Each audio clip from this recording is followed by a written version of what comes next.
No,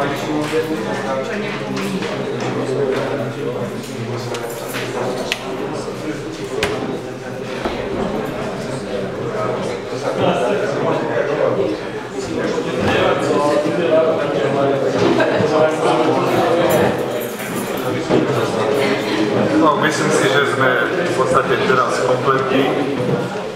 Ospravedlnili sa páni poslanci, pán poslanec Pavšik, pán poslanec Palčisko a pán poslanec Randa. Takže vás, vážené, a pán poslanec Horenčík ešte, pardon. Takže vážené pani poslankyne, pani poslanci, kolegovia, vážení občania, všetkých vás srdečne vítam na tomto, tak povediať, trochu mimoriadnom zasadnutí Mestského zastupiteľstva. Body, ktoré ste dostali na dnešné rokovanie, sú obsiahnuté teda v programe dnešného rokovania. Naviacej sa mi tu vyskytol jedna taká vec, o ktorej musíme v úvode rozhodnúť, že či bude zahrnutá do tohoto rokovania Mestského zastupiteľstva. Zhruba okolo 12. bol za mnou pán Kuba a predložil taký akože pokus o zmier, týkajúci sa teda tých záležitostí okolo prípravných prác na Ovale. Takže tento pokus o zmier by sme potom mali prejednať ako v ďalšom bode, ale o tomto musíme teda rozhodnúť hlasovaním. Že či... ešte, no nech sa páči. Ja by som poprosil kolegov poslancov, že nájdete dva body rokovania, lebo tu národné dodatky k zásade odmeňovania poslancov Mestského zastupiteľstva a potom nejakú informáciu o aktivitách ISU CSR, o také krátke, to sú body na 10 minút spoločného rokovania, na nejako prijaté, nejakého alebo nejakého návrhu a tak ďalej. Že budeme o týchto bodoch, každý najprv teda dám hlasovať o tých bodoch, ktoré tu máme ako predložené a potom o tých navýšení dáme osobitne. Takže poprosím vás, najprv skúsme hlasovacie zariadenie, zasadnite si hlasovacie karty a vyskúšame hlasovacie zariadenie, či je v poriadku. Susedom, ktorí teda nie sú prítomní, poprosím vás, vyťahnite hlasovacie karty zo zariadení.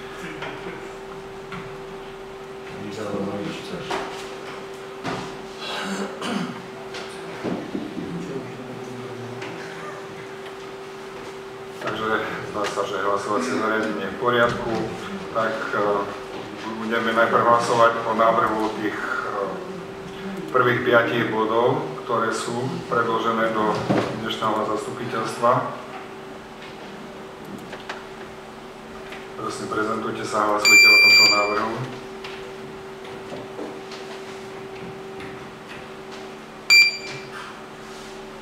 Ďakujem.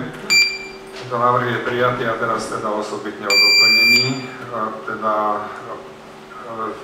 Najprv ten jeden, ktorý som povedal ja v úvode, že by sme prerokovali tú požiadavku pána Kubu o prerokovanie tej predžalobnej upomienky. Poprosím vás, ešte nemáme pripravené hlasovacie. Takže je pripravené o prerokovanie tohoto bodu. Pán Kuba je prítomný, vlastne ho poznáme.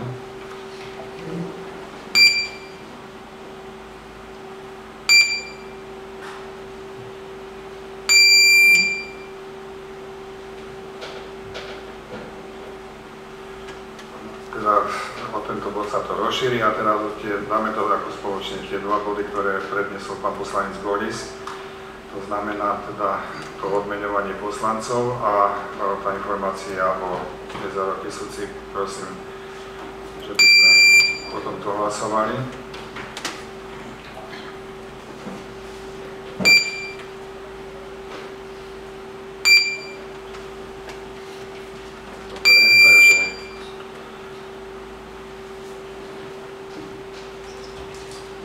Čiže zastupiteľstvo bude rokovať o tých bodoch, ktoré sme si odsúhlasili, to znamená tých prvých 5 bodov, ktoré boli v písomnej podobe doručené, plus teda prerokovanie tej prežalobnej upomienky a tých dôvodov odmeňovanie poslancov a informácia o aktivitách jezero Kysuca.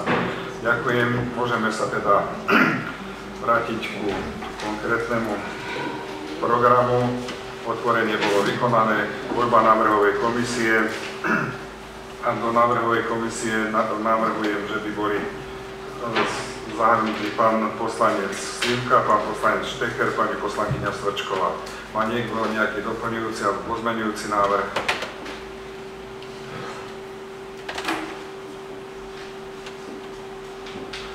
Ak nedávam hlasovať teda o tomto návrhu.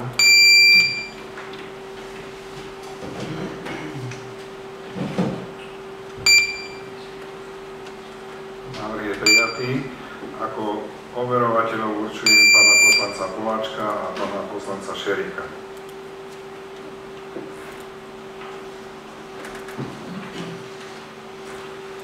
Prejdeme teda k tretiemu bodu, a to je revitalizácia Bežeckého ovalu, navýšenie finančných prostriedkov. Ako ste čítali v dôvodovej správe, v podstate na tento Bežecký oval máme na tento rok odsúhlasených v rozpočte 180 000 eur. V podstate sme neuvažovali pri tom návrhu, že by sme celý tento oval dokončili už tohoto roku, ale vzhľadom na vysúťaženú cenu, ktorá je 203 000 eur, prichádzame s týmto návrhom, že by sme teda túto sumu navýšili a tento bežecký oval už teda v tomto roku aj sfinalizovali. Je to teda o tých 23 000, ktoré je potrebné navýšiť na to, aby sa tá stavba realizovala, plus 1000 eur pre stavebný dozor. Takže otváram diskusiu k tomuto návrhu.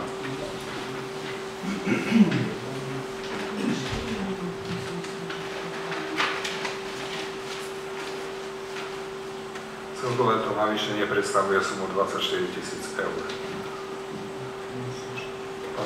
Pán poslanec Neslušan, pán poslanec Mičan, pán poslanec Behuň. Chce sa ešte niekto prihlásiť? Pán poslanec Slivka. Uzatvára možnosť prihlásiť sa do diskusie a dávam slovo pánovi poslancovi Neslušanovi. Ďakujem. Ďakujem, pán primátor, vážení poslanci, poslankyne, kolegovia. Ja som chcel spýtať, pretože tu nás som sa dočítal, že inak chce opäť podporiť tento projekt. Je to za to, že už po štvrtýkrát, akože už 3-krát ho podporila, a teraz po štvrtýkrát ho podporila projekt. Hej, do jakej výšky môžeme byť posunúť? Prvý raz tuším 20 000, potom po 20 000. Tento rok myslím, že malo to byť po 20 000, ale neviem presne, lebo to je bloker. Tam, keď sa to zrealizuje, posielali ďalej. Tam je to jasné. Takže 4-krát po 20 000 zhruba. No, tak. A potom, čo s tými peniazmi? Oni sa použijú v tejto celkovej sume tých 200... Nie, tie peniaze sa už časti teda ako použili na tie prípravné práce a zbytok teda sa samozrejme teda použije. Lebo že kde si ako poslanci a respektíve kde ako občania majú možnosť odkontrolovať si pohyb týchto peňazí, ktoré posiela INA mestu. Ja by som to upresnil, pán poslanec, INA to neposiela mestu, ale posiela to združeniu vytvorenom pri Mestskom kultúrnom a športovom stredisku. A tam tie podmienky, to sú po dohode s INou sú účelovo viazané. Je to o tom, že v podstate tie pravidlá používania týchto prostriedkov sú o tom, že v podstate v tom roku, kedy je ten príspevok poskytnutý, by sa mali tie podmienky, teda tie prostriedky aj minúť. Je teda taká, aby sme to vedeli nejakým spôsobom vyriešiť, tak je dohoda s Mestským kultúrnym športovým strediskom, že používa prostriedky z tohoto zdroja na bežné výdavky, ktoré potom na konci roku vracia ako prebytok do rozpočtu mesta. Takto to bolo zatiaľ teda ako v každom roku realizované, aby sme mohli skumulovať tú väčšiu sumu.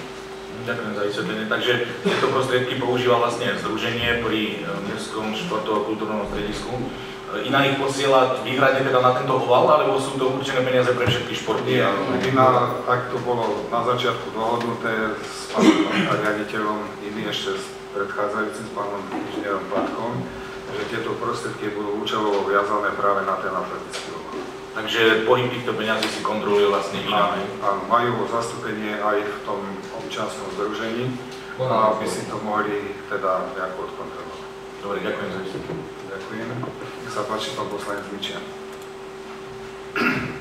Vážený pán primátor, vážení páni poslanci, kolegovia, prosím vás pekne, mám jednu otázku, nie som nejaký stavebný odborník, ale pýtam sa, môžeme takýto materiál schváľovať, keďže nie, tak povediac, by som povedal, že stavba po pánu Kubovi nie je ešte odovzdaná a my už plánujeme nejakú revitalizáciu Bežického ovalu.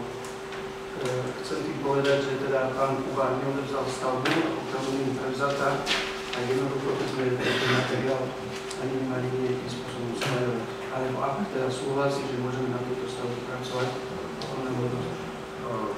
Vysvetlím.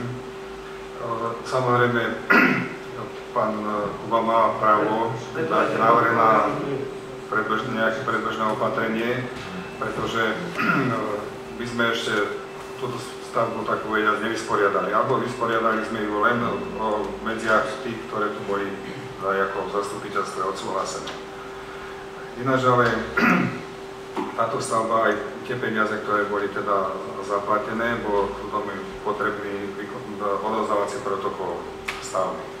Takže môže sa naozaj stať, že súd, ak sa teda nedohodneme inak, to v tom bode tej predžalobnej upomienky, ak sa nedohodneme ináč, že súd môže potenciálne rozhodnúť, že vzhľadom na nedoriešenú situáciu, že by nám akože dal ako predbežné opatrenie, že sa tá stavba zastaví, ale dúfam, že dokážeme nejako preukázateľne zadokumentovať ten stav, ktorý tam je, aby sme mohli v tej stavbe pokračovať, lebo bolo by na škodu, keby sme teda tú stavbu nedokončili a ostalo by to také rozhodnutie ďalšie obdobie, takže toľko to na vysvetlenie.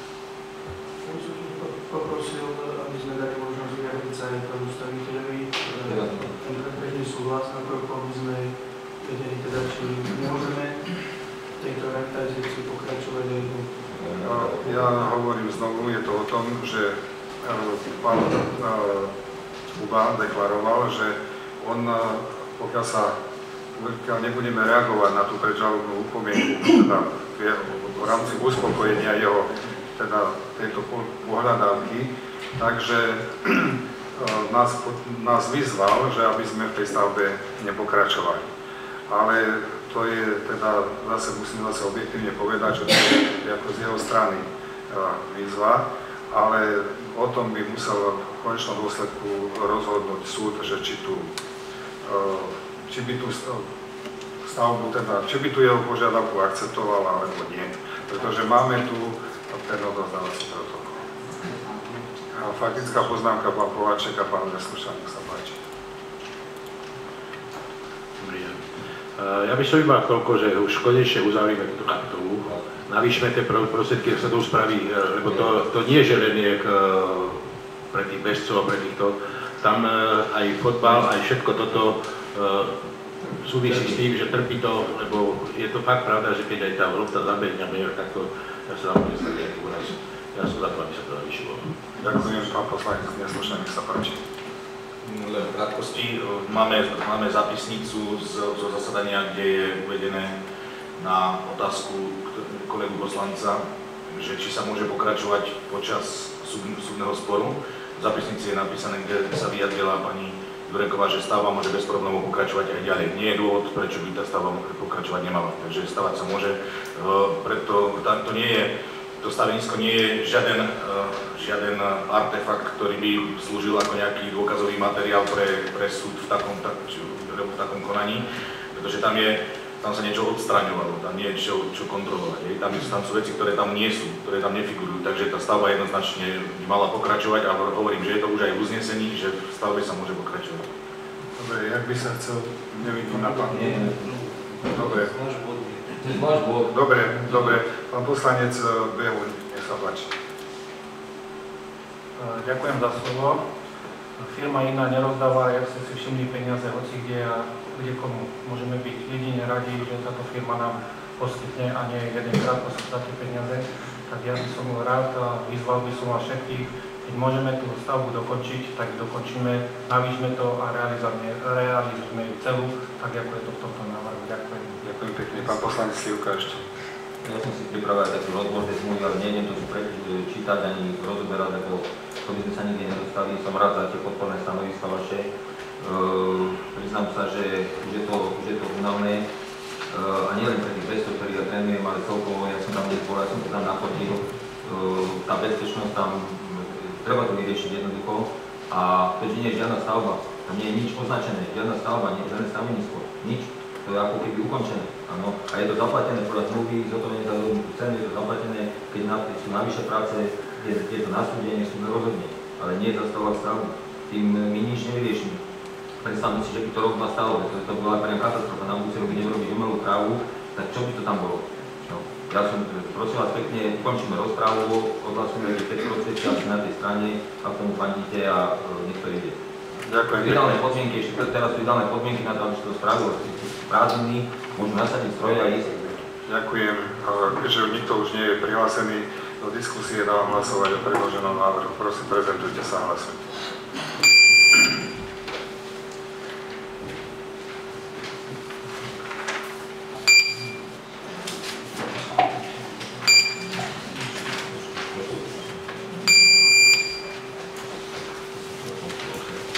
Návrh je prijatý. Prejdeme k ďalšiemu bodu, a to je rozšírenie verejného osvetlenia a navýšenie finančných prostriedkov. Ako viete, v podstate v tomto roku sme nejaké investičné prostriedky mimo tých, ktoré sme už schválili na začiatku roku v rozpočte, nenavyšovali z toho dôvodu, že chceme si zabezpečiť nejaké cash flow pre plnenie povinností z tých dvoch veľkých akcií, ktoré máme rozpracované cez europrojekty, to znamená dokončenie tej rekonštrukcie polikliniky a pripravený projekt rekonštrukcie verejného osvetlenia. Preto sme žiadne vlastne ďalšie investície z tých prostriedkov minulých rokov vôbec neriešili.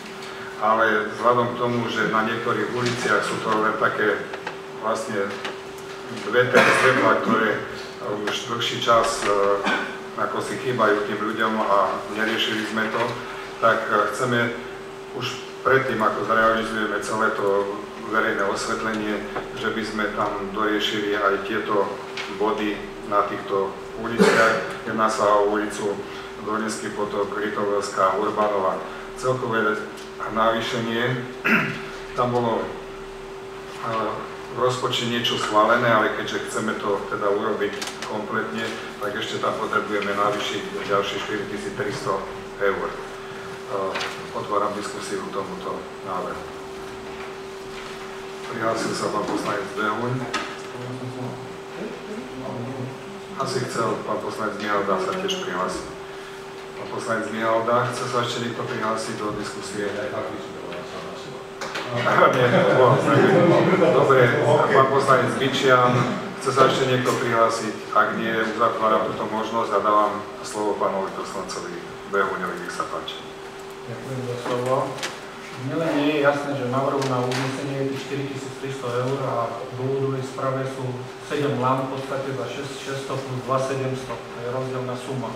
Je to rozdielna suma, toto je len navýšenie, ktoré nám chýba. My máme v rozpočte schválené peniaze a tých 4300 eur je ešte, že aby sme ešte doplnili tie peniaze schválené v rozpočte. Dobre, ďakujem.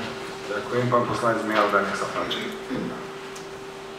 Ja sa chcem opýtať o dôvodovej správe, neviem, či sa respektíve návrh uznesenie Dolinský potok, Litovelská, Urbanova a dôvodovej správe Urbanova nie je ešte. To sa dostalo nedopatrení. Urbanova sa kryté z tých, čo tam boli kryté peniaze. Možno, že ako hovorí pán poslanec, že v tej Urbanovej to vykrývali tie schválené pôvodné finančné prostriedky. A ešte, aby mi bolo jasné, toto rozšírenie na schvále, by sme potom mohli nejakým spôsobom zahrnúť do rekonštrukcie aj tie veci, ktoré tam sú, alebo nie je jasné? Ani nie, ale jednoducho tam to osvetlenie nie je a ľudia tam už dlhý čas bývajú, aby tam jedno je z toho, čo navrhoval aj pán poslanec Golec, je to cesta ku daňovému úradu, kde ľudia denne teda ako dochádzajú v zimnom období. Ja viem, no a to sú takéto veci. Čiže tu tam je. Ďakujem. Pán poslanec Poláček, faktická poznámka. Ja sa chcem opýtať, že koľko je celkovo tých kusov tých osvetľovacích telies? Celovese. Všetky je to... Nejako 1200 alebo Je to v tom projekte, ale my sme išli, nepokryje nám to možno 50 svetiel. My ideme úplne na doraz, takže koľko nám teda, koľko je najvyššia suma, ktorú poskytuje ministerstvo na tento projekt. Takže ideme úplne na doraz, ale bude nám chýbať možno 50 svetiel. Takže to môžeme potom aj do svojich vlastných prostriedkov. Isto, ale však oni zatiaľ budú, povedzme, svietiť, ale zase ten projekt je o tom, že v podstate my tam nahradíme tie svetelné body takmer všetky. Bude nám tam maličko chýbať. Každý rok z toho budeme získavať veľkú finančnú úsporu na nákladoch na energiu a z týchto finančných prostriedkov budeme ich vrácať do toho verejného osvetlenia v tom, že budeme postupne vymieňať zemné vedenia a stĺpy tam, kde teda to bude situácia, ako si vyžadovať. Pán poslanec Mičel, ešte nech sa páči. Ja som teda, že aj takýto materiál je tu pán primátor, že na zvýšenie prostriedkov na verejné osvetlenie, ale asi týždeň dozadu na svoje občania a upozornili ma, že teda obecný úrad v Povíne na ulici 9. mája, teda hovorí, obecný úrad v Povíne rozšíril osvetlenie od mosta do Pišuckého mesta asi o 2 svetlá a požiadali ma teda, že či by sme nemohli toto rozšíriť až po Pišuckého mesto aspoň 3 svetlami, že tam je úplná tma. A že teda tam je teda nebezpečie toho. Ak by sa toto dalo ešte zahrnúť do tohto materiálu, bol by som rád, ak nie, prosím vás pekne, počítajte s tým do budúcna, teda, že by sme takéto niečo mohli. Ja viem, to je jasné, že treba predložiť tú vetvu, ktorú tam máme na Kamencoch, teda smerom zase ku Povíne. Ale to neviem teraz odhadnúť, že koľko by to stalo. Ak môžeme teda... Môže to byť v dôvodovej správe, akože potom doplňujúci ako materiál. A 10 slobov tam asi bude treba, čo sa pýta. Ale stačí možno 3-4. Inak sa bol trošku povedať, že tam je úplná tma, že obecný úrad Povíne vlastne vyšiel v ústretí a rozšíril to trošku ďalej. Teraz je to na meste, ja by som navrhoval takto, že by sme to do tohto nezahrnuli, ale potom na najbližšom riadnom zasadnutí pripravíme si rozpočet, aby sme vedeli, že koľko nás to konkrétne bude stáť. A pokiaľ sa to stihne ešte do zimy, by sme to zrealizovali. Ak teda zastupiteľstvo takto rozhodne. Ďakujem. Pokiaľ sú nie ďalšie pripomienky, dávam hlasovať teda o tomto bode. To znamená rozšírenie verejného osvetlenia. Prosím, prezentujte sa a hlasujte.